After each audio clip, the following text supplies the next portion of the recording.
All right. So,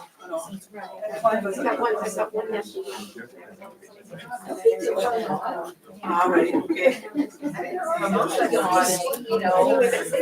Yes, thank you very much. See you again.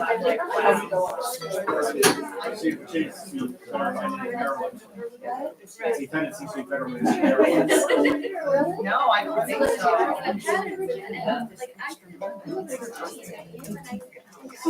Bye, Shona. Thank you for the tunes. Hope to see you later. Yeah. And for those online, that's Shona. She just taught our guest workshop. And we're moving on to our regular monthly meeting, which is more tunes, but taught by me instead of Shona. So you got to put up with me. All right, thanks so much. Okay, no worries. Talk to you later. All right.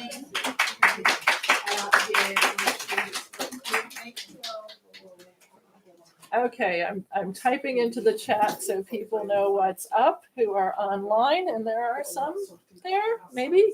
There's a lot here. There's a lot here, so, but we stream it because there are people who are not even in this state. They're not even nearby. And sorry, is this right in your way of being able to, you can move, of course, there's room if you can't see what you need to see. All right. So hopefully we've got a good sound on there. So anybody who's online, is sound and video coming through? Okay, somebody says yes. Okay, so sort of in keeping with the theme that we had for today, these are Scottish country dance tunes. They come from different sources, and I looked a little further afield, so that it was not necessarily all your most familiar Scottish country dance tunes. I looked in accordion repertoire and bagpipe repertoire. These are also tunes that are perfectly good on fiddle. So has everybody had it with tunes by ear? Yeah. Yes. Do you have a violin to play? I don't. I had a big disaster. The strings broke and the bridge went flying. Oh man, do you want to play my extra one? Yes, I have a case right over here. So those of you online, excuse me for a moment. I'll get it first set up.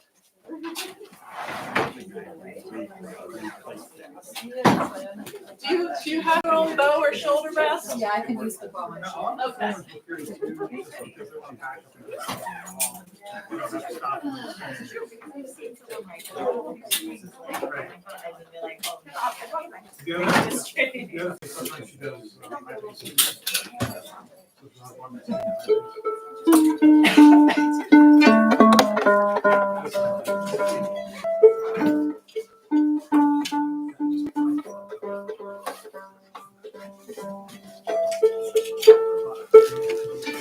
Is everybody in tune?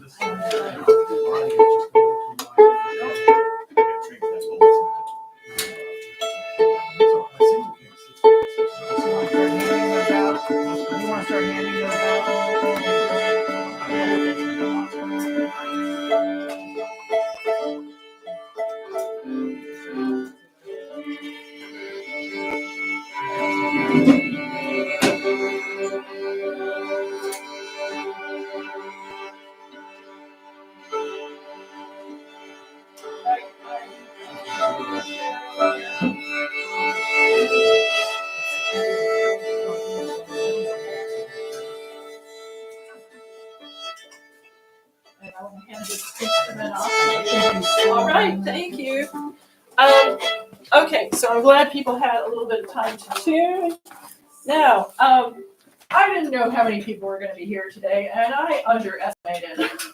So I don't know how many people already printed out music from online, but if you did, please hand these on.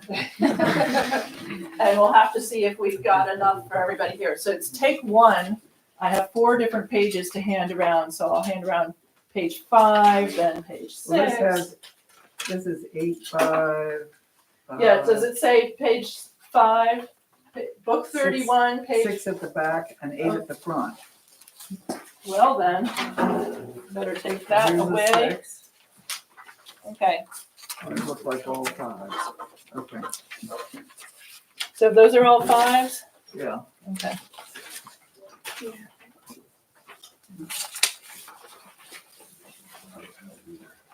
We seem to have a lot of 6s for some reason.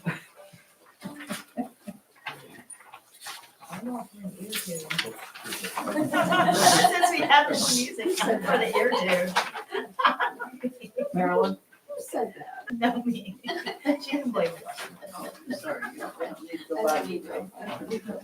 Did you get, I actually have an extra copy. It's not an extra set of copies, so if we're short. okay, and I may be able to come up with an extra copy if I was smart enough to put it on my I can iPad. get pictures of them. Well, if I was smart enough to send it to myself, which I usually do. I can do that. I can get pictures. Is anyone in the front? Am I Mine sharing? is sharing in the back, there's no one in the I back. printed mine home. I don't know if this is afterwards. I printed it at home to make sure it worked. And I just like, No, I have a different set, I have a scan, but I don't have to pull the back. Oh, you guys are Here's the whole set to come in the back. Thank you. Yes, she needs one right here. This is- Bob. this is all.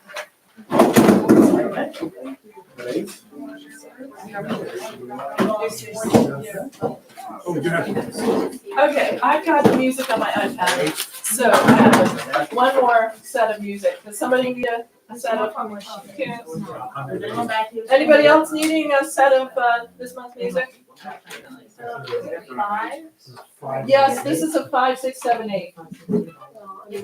She has everything right now. I think they might be one back here, right here. Okay, let's send it on back. I'll just share. I already printed They're it. sharing? Are they sharing? Sixes and sevens. Oh, okay. No, I have one 5 years. Yeah, and I'll share. I mean, I can share with someone. Yeah. perfect. Yeah, she can share.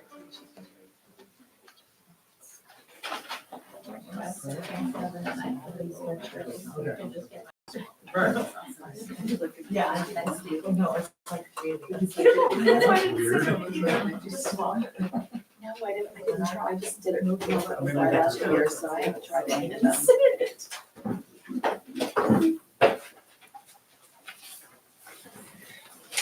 Okay, so since we were working with jigs for so long, let's go right on to page 5 where we have some Strat Bays. So for something a little bit different. And so the 60th summer school, I believe this is the 100th year of the RSCDS. They run a summer dance school in Scotland at St. Andrews. They use a lot of the buildings of St. Andrews University. And I'm not sure how long the summer school has been going. Is there anybody here who knows? They probably all just left, the people who knew this, the answer to this. But it is many decades, many, many decades. This is from book 42, I think, and we just published book 52. However, they don't have, there isn't a book every year. It's at least that many. Yeah, right. So more than 70? Like 75. Yeah. Yeah, it's a lot of summer schools that have happened. So a lot of good dancing has happened at St. Andrews. And Muriel Johnston is a pianist. For many years, she arranged the music for the official dance publications of the Royal Scottish Country Dance Society. And so this tune was written in commemoration for that 60th anniversary year. So let me play it for you.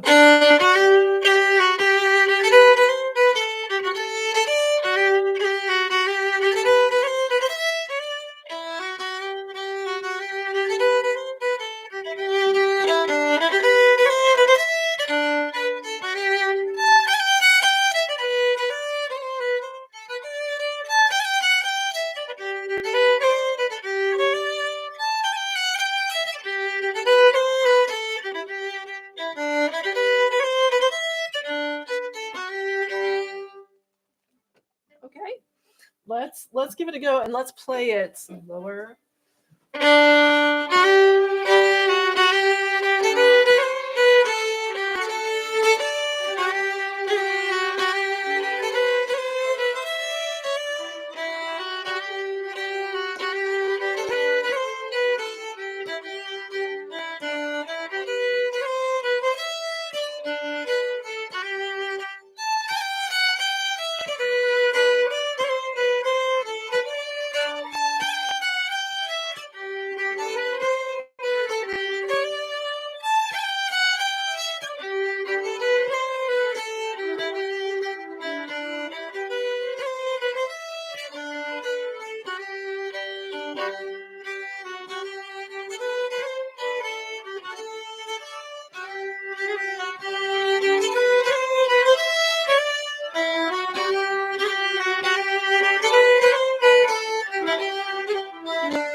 One more.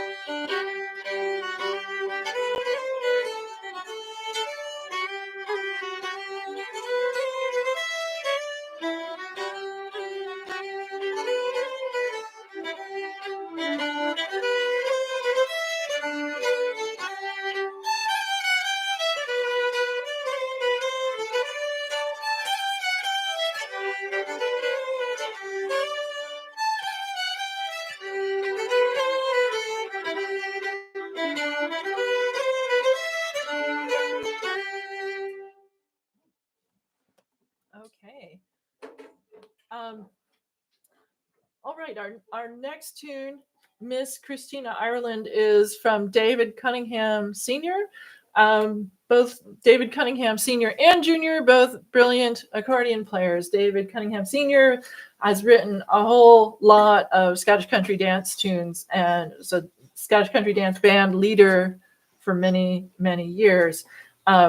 So this tune has a lot of features that kind of mark it as an accordion tune. For example, some intervals that are not especially comfortable on a violin.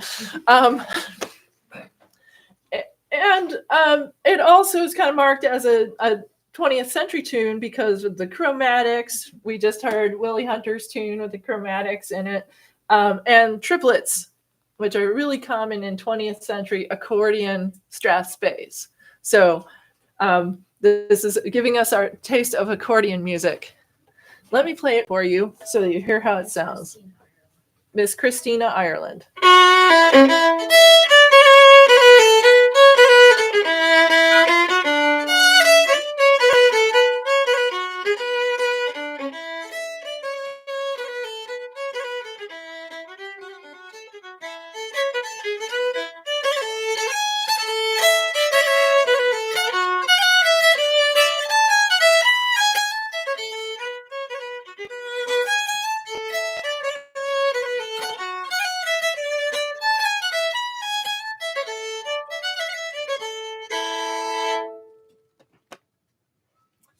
All right, let's try it again, slower than that, just for the first couple of times.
and nobody here seems to be playing a chord instrument at the moment, but the chords again are reflecting, the kind of chord progressions that are nice and comfortable on accordion. Another tune that I got from an accordion player, but I believe the composer is a pianist, is on page 6, Miss Jane of Violet Bank. And interestingly enough, if you were at the Scottish Country Dance Weekend, we played that tune today at the morning workshop. So let me play it for you.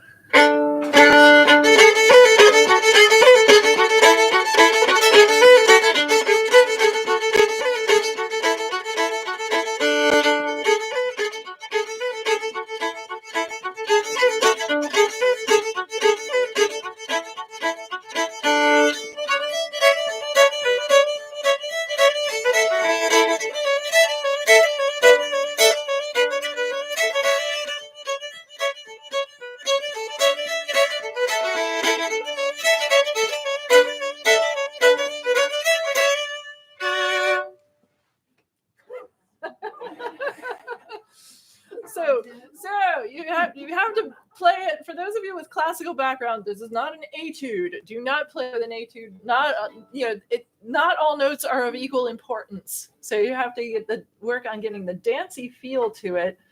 Meanwhile, everybody else, pay attention. There are G sharps that probably fit perfectly fine on the piano. I did play this tune on the piano at least once. But it's a pianistic tune that happens to fit reasonably well on the fiddle, rather than a tune designed for ease of fiddling. And this is okay. We should stretch. Fiddlers should stretch and look farther afield, just like we make everybody else who plays other instruments learn fiddle tunes with great regularity. Fiddlers should learn accordion tunes and whistle tunes and harp tunes and bagpipe tunes and piano tunes. So let's take it slow. Yeah? Yeah. Okay. So let me play a little bit as an example of what speed we should maybe try it at.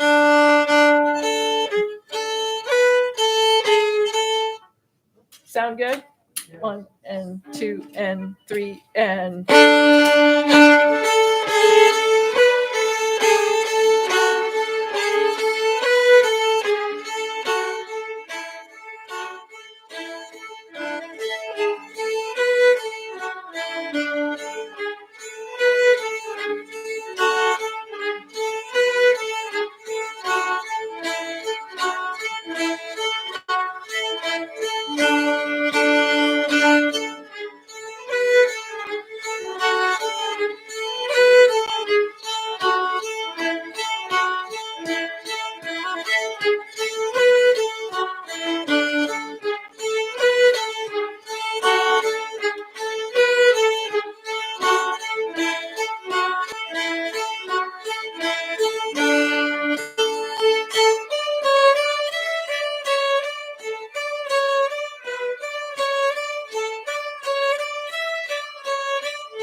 out a couple of things.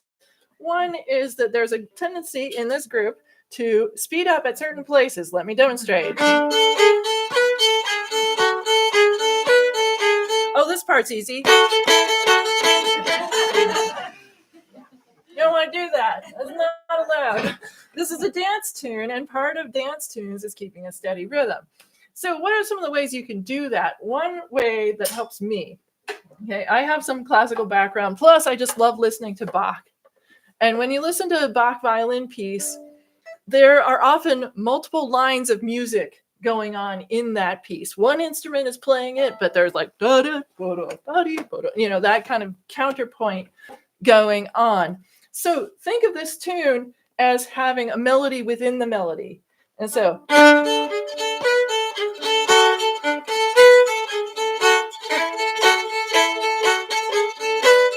you hear the other melody, right? So I am playing with that, and that keeps me from going too fast because I'm too busy trying to say, okay, that other melody within the melody, how can I bring it out?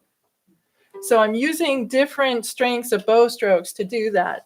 So let's try this again, and keep that in mind. If you're inclined to rush, do not rush. Instead, play with the melody and try to bring out certain notes. Dum, ba, da, da, da, ba, da, da. No faster, even in the easy parts. 1, 2, 3.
Now, one other thing that I do in that second part is I figure I've already done enough emphasizing on downbeats in the first half.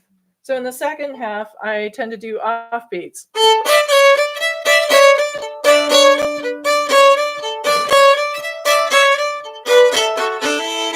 And that also propels the dance rhythm.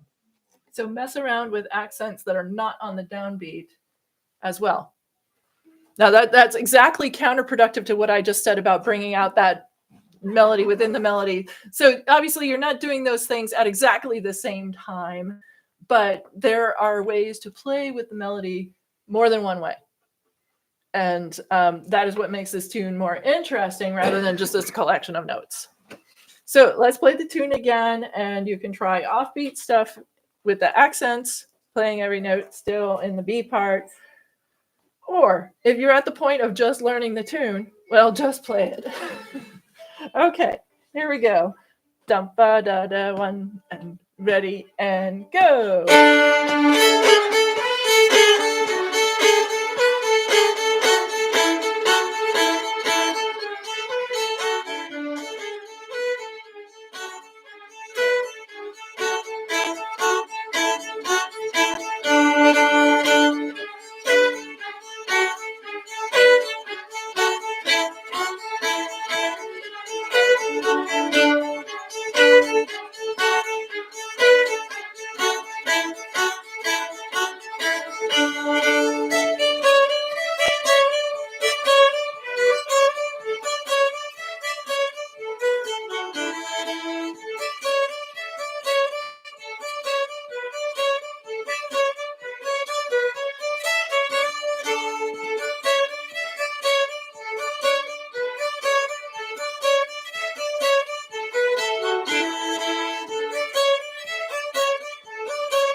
do you think of that tune? My God. Different, right? A little different from your standard Scottish fiddle tune. Okay, the next tune, Risolis, is a pipe tune. And I first encountered this tune on a pipe band recording, and since my favorite one was the 78th Fraser Highlanders, that's probably who it was, but I can't say for sure. It was on a tape, a cassette tape. Remember those things? Cassette tapes? Anybody remember cassette tapes? It's a long time ago. So I don't actually remember what band it was, but I thought it was a cool tune. And so when I was thinking of what tunes to put in here, I pulled in 2 pipe jigs that are a little off the beaten track, as in these are not played all the time. These are not tunes that every piper knows. Instead, they're a little fresher. So this tune can easily be played just in 2 parts, as standard 32 bar jig. It does have 4 parts. The third part is not all that different from the first part, and the fourth part is a little more different from the second part than the third is from the first. But honestly, a lot of pipe tunes that are 4 parts develop it more. This one pretty much just offers a slight variance. Okay, let me play it for you so you hear it, and then take it from there.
All right, let's try it slower to start out with.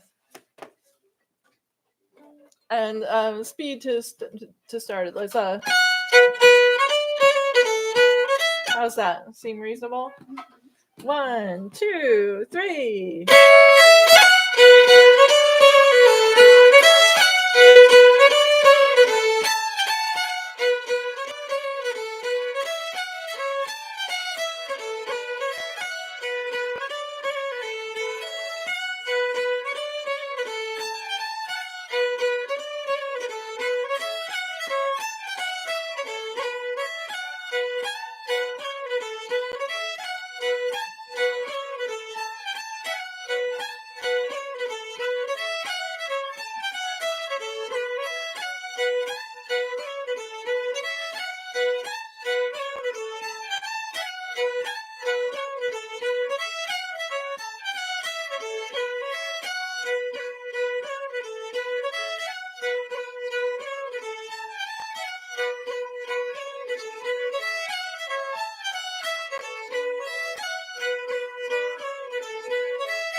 We'll play it again. But one thing I'll just note for anybody reading this sheet music, it doesn't have the dottedness written into it. You noticed when we were doing the workshop with Shona, she was dotting those jigs all along, and you'd barely even note, you didn't really take note of it because it was just part of the style. it's still part of the style, even if you're reading off a written page. And so it's always da-ba-da-da-ba-da-da-ba-da, particularly if you're talking about Scottish country dance music, which is our theme for this month. And so just automatically put it in everywhere, even when it's not notated. All right, let's play it again. All the high G's are natural, aren't they? Yes. Even though you want to hear them. You want to play sharp. And technically you could. I took this from the pipe source, and it's written by Piper, and the Piper would play it with the G natural because that's how the pipes are made. If you're playing without a Piper, you could play all those high G's sharp. I wouldn't object. But if you're playing it with a Piper, they won't be playing it sharp. So, do you want to sound sort of authentically like imitating bagpipes, or you just want to play the tune? And it can go either way. There isn't a right answer to that. You can do it either way. But for now, let's play it with G naturals, even though it feels weird. Right, because properly this is a tune in Dorian mode, which would have the G sharp.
Okay, one more comment about this pipe tune is that on pipes you're kind of stuck with the volume that the pipes play, but we're not, right? So one of the things that we can do is play with the volume. We can build it up. We can play one section boldly and another section quietly with a little more mystery to it.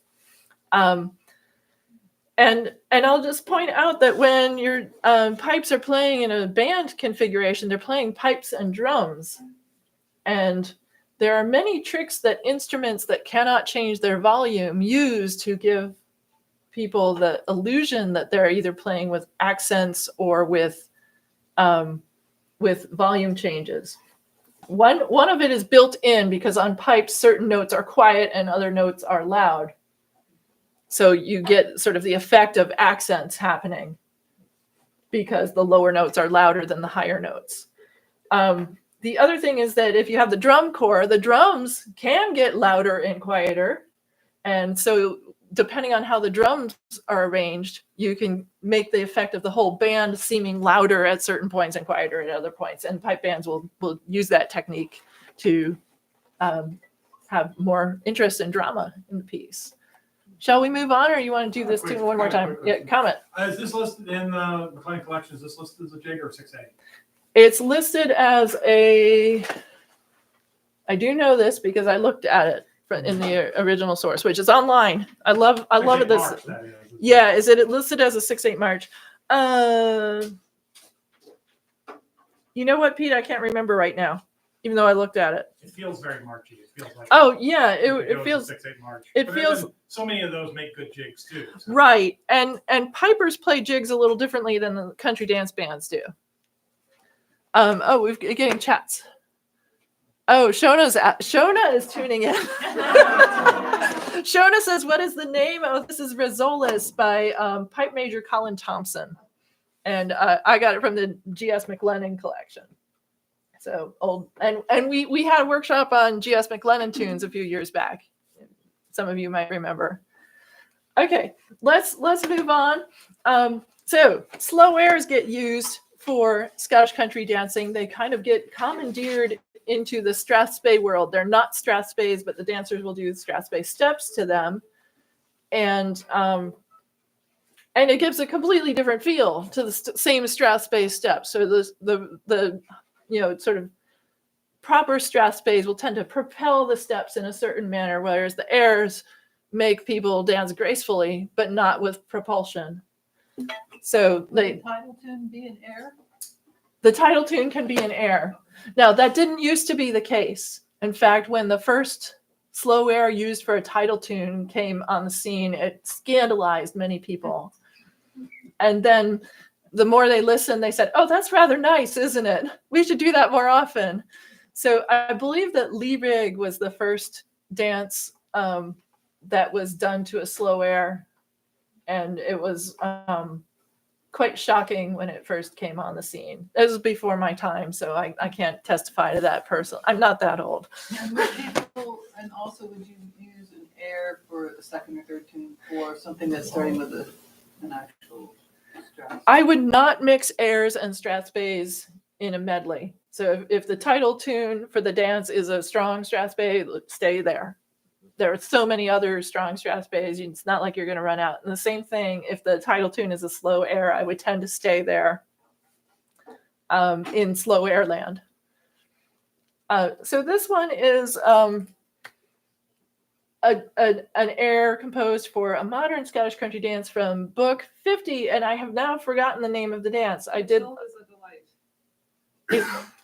Matilde is a delight. Matilde is a delight, and then the name of the tune is Air for Megan. So why don't I play that for you? I think you may be right about that. Yeah, because it was going to happen in one of your classes. I was playing for her class. Oh, so you taught it recently. Yeah. See, it's good to have people in the club here who know these things. That way I don't have to remember it all. Okay, here's the tune. But in keeping with the dance theme, I'm going to play it at dance tempo, right? So I'm not necessarily trying to drive it like I would drive a strathspey, but I'm going to try to stick to a proper tempo.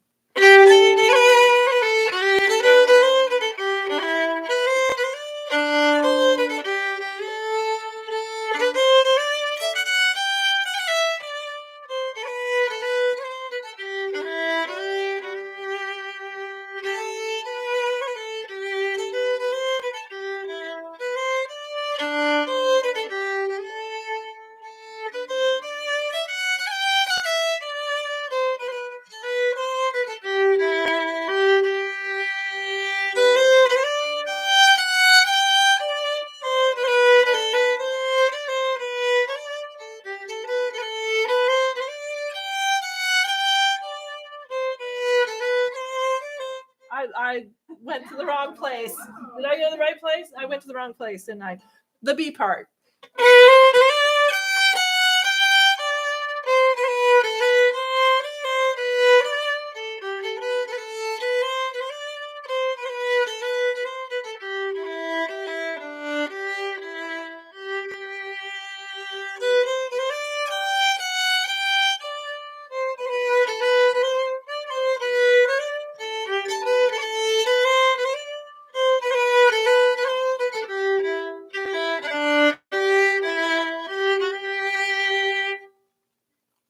Okay, sorry for the interruption there. I was distracted. There was a bird over there. No, there wasn't. But I did get distracted and I lost my thread, which is not a good plan when you're playing for dancing. I have. It's been quite a weekend. It was really fun. But it was also a little relentless without a lot of breaks. So let's play Air for Megan. And this is one I might have taught by ear if we were going to do another ear tune. I just wanted to raise the issue. Yes. You were very consistently, but not completely consistently, taking those 4 groups of 4/8 notes as a long, short, short, long. Uh-huh. If So you would speak to that as the idiomatic Okay, so that's a style thing. You can play them straighter, and it's acceptable. And there are certain slow airs where I would, because that would be the convention for that tune. You kind of have to be familiar with the repertoire and know certain tunes. Like, I would probably play Cradle Song by Scott Skinner.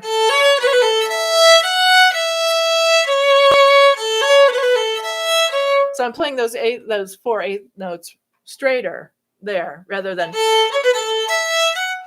But it's very idiomatic for a lot of these slow airs that have eighth note runs in them to be a little bit lilted, Strathspey-ishly. And the reason is just this is the music reflects other things in the culture of Scotland, and one thing would be speech patterns. And we've talked about this before. The speech patterns of Scottish folks are not like mine. You just had a great example with Shona teaching. And the rhythms in Scottish speech are a little more da-da-da-dum, da-da-da-dum. Those rhythms normally come up in speech, and less so in our American English. So if you were supposing that this was a song with words, the words would be in Scots. And if you're going to sing it, you're going to sing it that way. So that's why I put it in. All right, let's all play. And you can lilt it a little bit, or you can choose to go a little straighter with the eighth notes, your choice. I'm going to be putting a little lilt in it.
So that was a little under tempo for dancing. So shall we try a dancing tempo? How do I know what dancing tempo is? I'm going to do a few dancing steps. Oh, the video can't see this very well. It's a little faster than we were just doing. And I gotta put this back in order here. Okay. Dum ba da, and 1, 2, 3.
All right, how's that?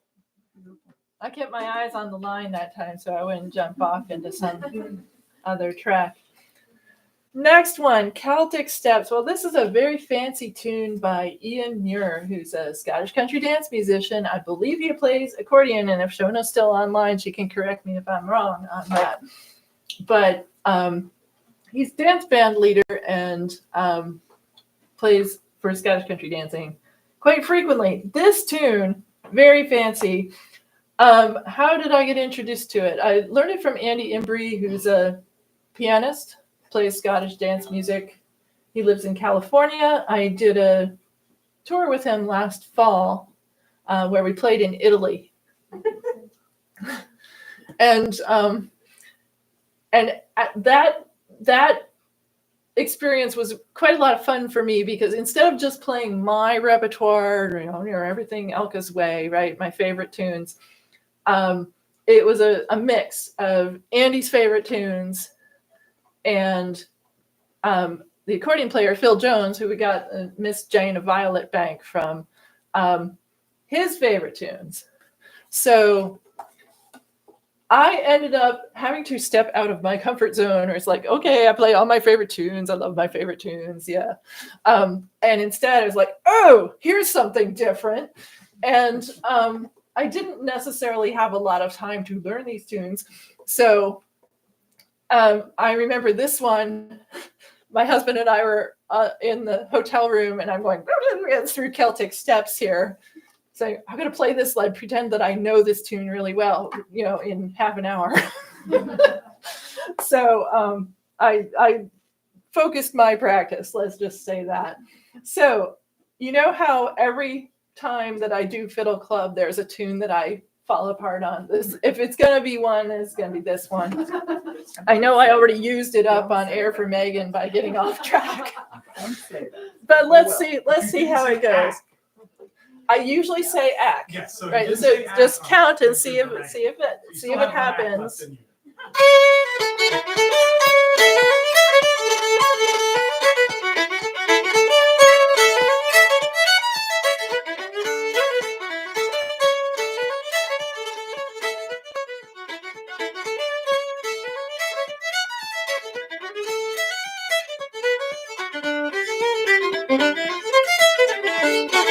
Ack. B part again.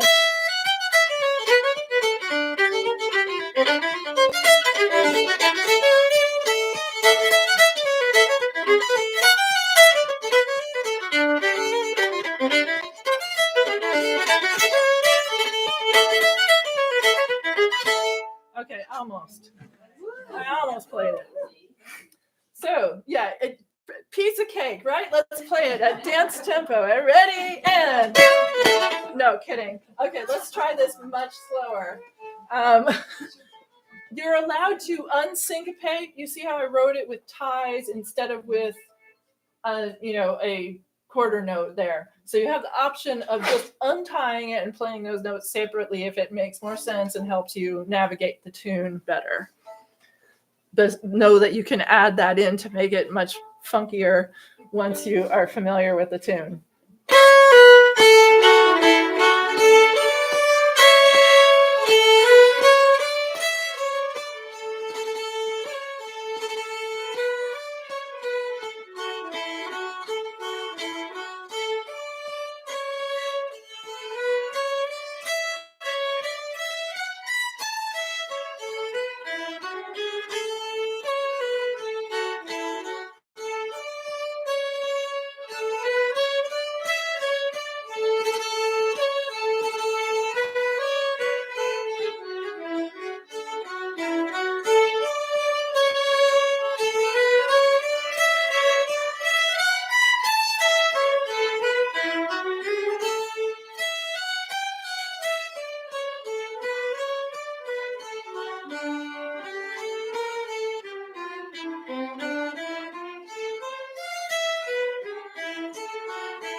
again, but Shona has sent some information about Ian Muir. There are two Ian Muirs. There's Ian T. Muir, who's the leader of the Craig Elke dance band. And then there's the London-based, based in the London area. And then there's Ian R. Muir, who is based in Prestwick. So 2 Ian Muirs. And I don't think Andy specified which Ian Muir was the one who wrote this tune on the piece that I got from him. So I cannot answer as to which Ian Muir. Maybe somebody who knows both of them can clarify on that. All right. So let's play it a few more times because we're not even close to dancing speed. And that was just once through.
Okay, Shona says she has got more information about this tune. She says he wrote it music exam when he was at school. Ooh.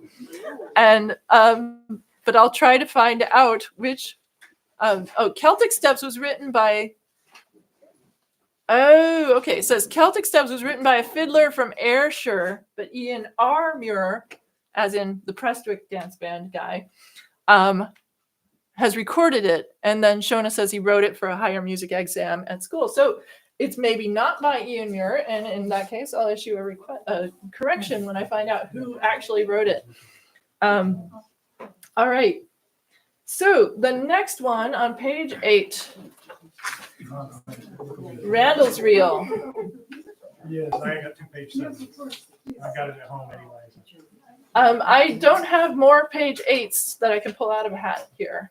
So actually, when we hand around our music sign up page, Oh, yeah, we have to do that. yeah, Basil has that. Probably, right? Somewhere. Yeah, Yeah. I brought it with me. Okay, that clipboard over there is the music workshop sign up. Okay, I'll put it over there. But if you did not get pages that you want to get, we can remedy that. You just have to clarify that you need them. The other choice, of course, is to go online to our website when you get home and print out the pages that you didn't get here at the workshop. You have last month's music? Yes, that I do have. Okay, I got plenty of that. I don't need that. So people who didn't get last month's music and would like it, or if you want my better version, since I was having my computer fry last month, the computer was still messed up and I had to actually do this music the old way. Should I send this around or just set it up here? Yeah, go ahead and send it around. Just write your name we're using one sheet for the whole year. So if you were here last month or at the meeting last month, just check your name under the this month's column. And if you weren't here last month, add your name and check this month's column. That makes sense? Okay. And let me play Randall's Reel for you. This is by Graham Mitchell. I also, yeah? The dance database has a tune called Celtic Steps by Neil Adams. Neil It Adams. isn't a recording by Reel of 7, so that suggests it's probably. Okay, we've got people signing in from all over. We have Sam Alexandra saying hello, guys. Neil Adams from Prestwick. Yeah, Shona says that. All right. Well, it's nice to have the chat. See. So Randall's Reel by Graham Mitchell. Graham Mitchell is an accordion player, and I looked him up, so I know this for sure. But I learned this tune from Andy again, and this is a keyboard player's tune. So whether you're playing the piano accordion or the actual piano, this is the kind of tune where it really suits a keyboard instrument probably better than it does the violin. Shona and I played a tune just like that, not this one, but a similar thing this morning at the dance workshop. So here is one that fits this model.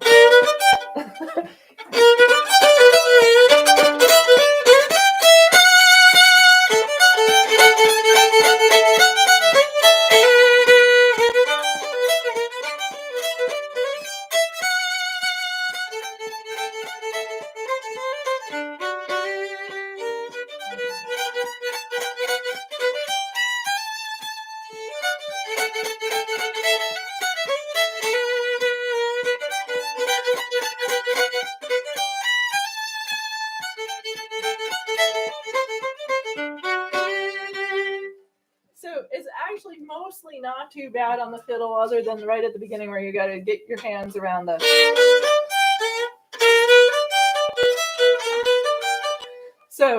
So once we get through that section, I think we'll find it's a little easier on the fiddle, although it does exercise your string changing capabilities. So keep that under control. Remember, string changes do not have to be wild. If you sit that bow on the E string right next to the A string, as opposed to on the far side, you have less distance to travel. So just rock it to the, from the closest part of the E string to the A string on the closest side to the E, and you'll do a lot less work. Also, don't use your arm to do it, use your wrist, and that you save a lot of energy that way. Okay, so let's try this at a nice slow pace to get used to it. 1 and 2 and.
Because this is written by an accordion player, there aren't really bowing rules that were thought of on the way to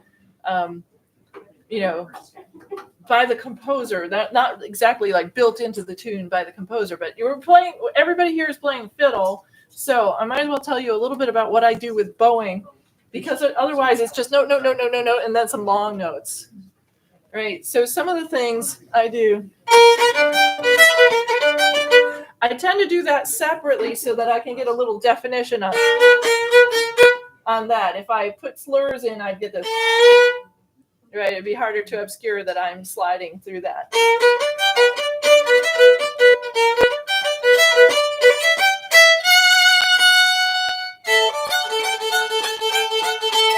So here is the first opportunity in bar 7, leading into bar 7.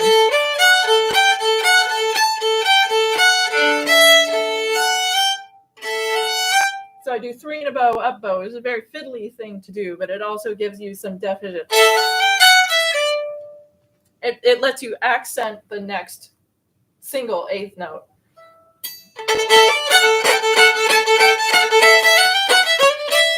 See how that kind of works in action. So I'm doing that in various places similarly throughout the tune. In the B part, for example, the start of the B part.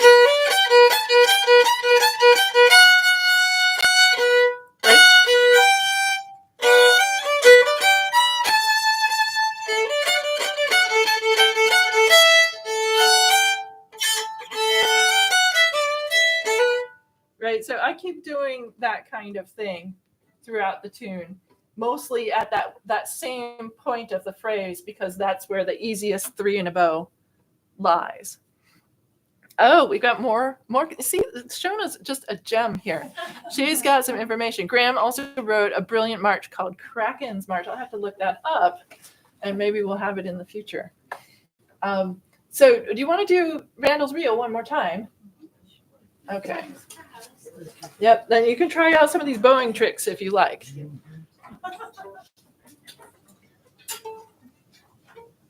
Da da da dee da da da da. How about that pace? Does it seem reasonable? Not too wild?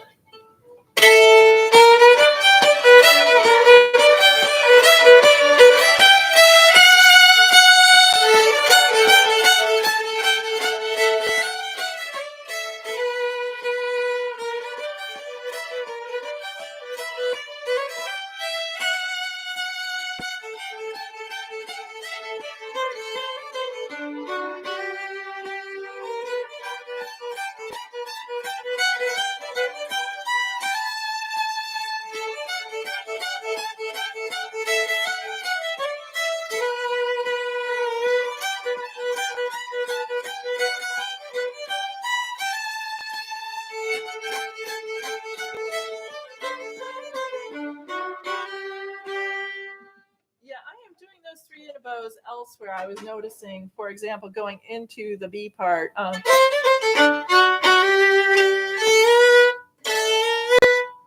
mean, it's not very convenient, but I did it anyway. And then I was doing it in the last line. I put it in the middle of that bar. Right there. That 3 in a bow can fit in. You can slip it in and slip it out of it into single bows at any time. This is one of your fiddler's bag of tools. So you want to put that ability to switch from to, let's see.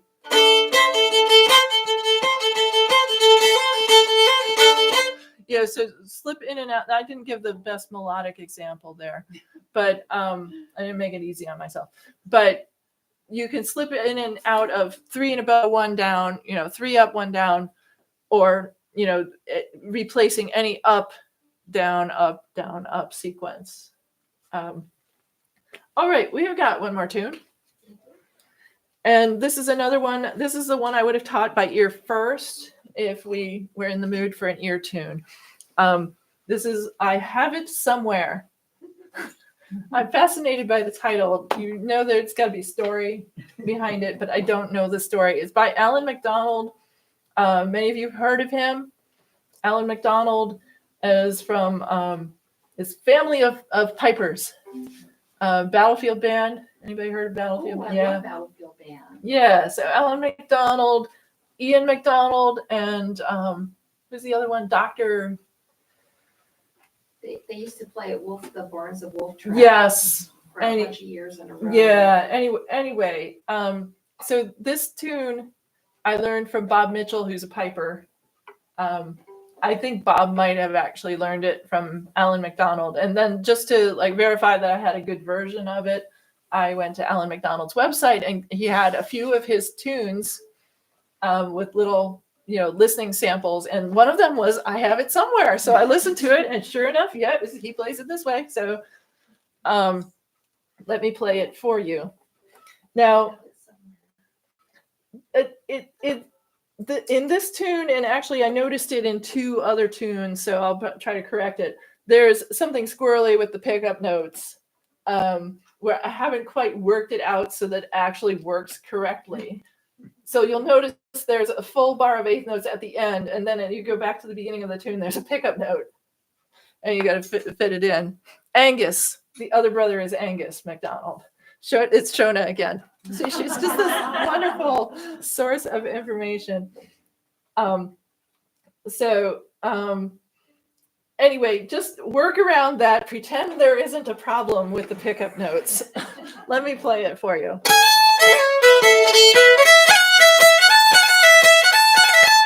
My iPad just went dark. It's the trouble.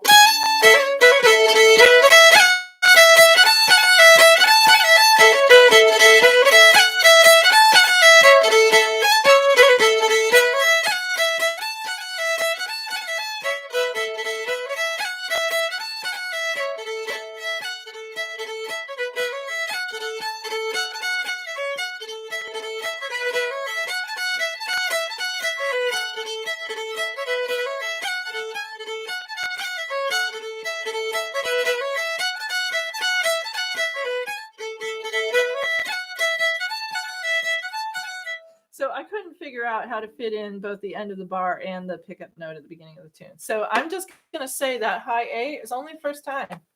Makes sense. Yeah. And after that, every time you repeat it, you don't need a pickup note. How do you end the tune? You have to just go into another tune? Yeah, you have to go into another tune. We just stop and shout, I found it. Right. Stop and say, I found it. Right. Yeah, we've been waiting for more. Right. It's like, where are my glasses? I have it somewhere. Play the tune. Oh, I found it. Yes. All right. Let's play I Have It Somewhere slowly at first, and we'll build the speed up. 1, 2, 3.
Okay. Well, that is all our tunes for today. Usually when we do Fiddle Club, we review the tunes learned by ear. And usually people cheat. Yes, usually people cheat, but nobody except me can cheat. I'm the only one who can cheat this time, right? So, shall we try Stephen Nicholson? Yeah? Okay. And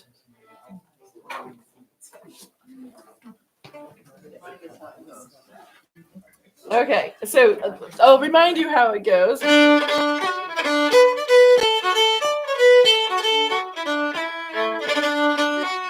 that sound familiar? Okay. Wish Shona, yeah, okay. Shona says good luck. With a smiley face and a heart. Isn't that nice? Okay, here we go.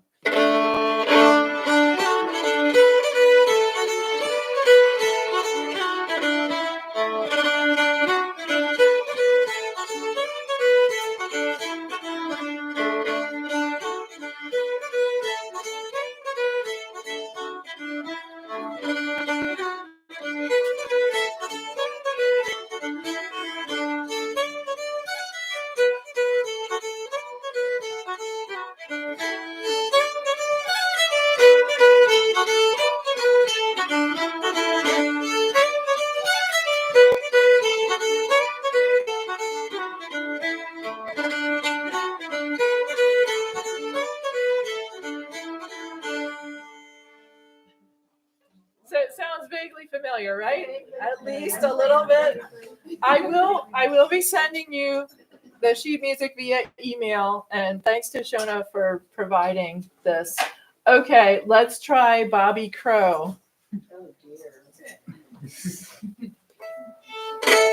You need some reminding of this, right? I do.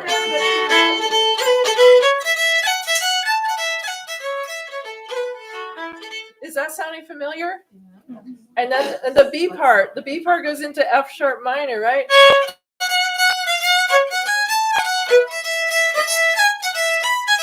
Does that sound familiar?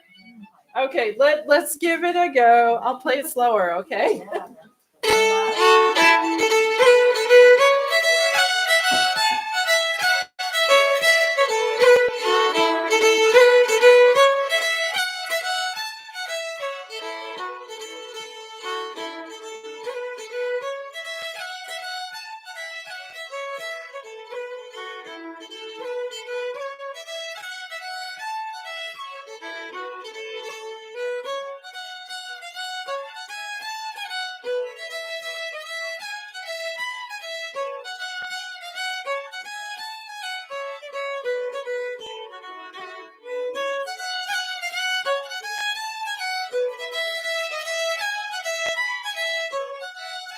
Sorry, there's a second line. The second ending. Does that sound familiar? Let's start at the second ending.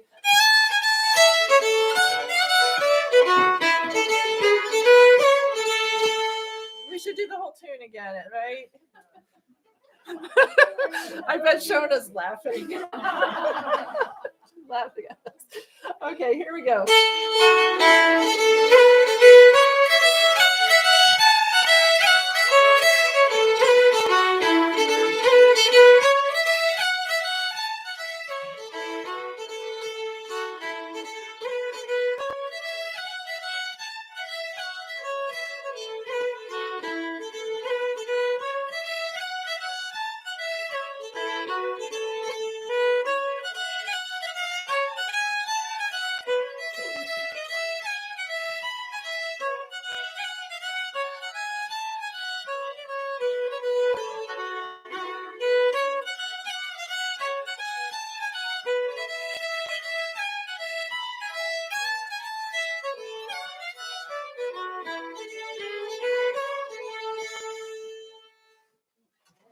Okay. Right. All right. Well, we want to, just say a thanks again to Shona for the wonderful workshop this afternoon. It was so great to learn these new Willie Hunter tunes, new to us anyway.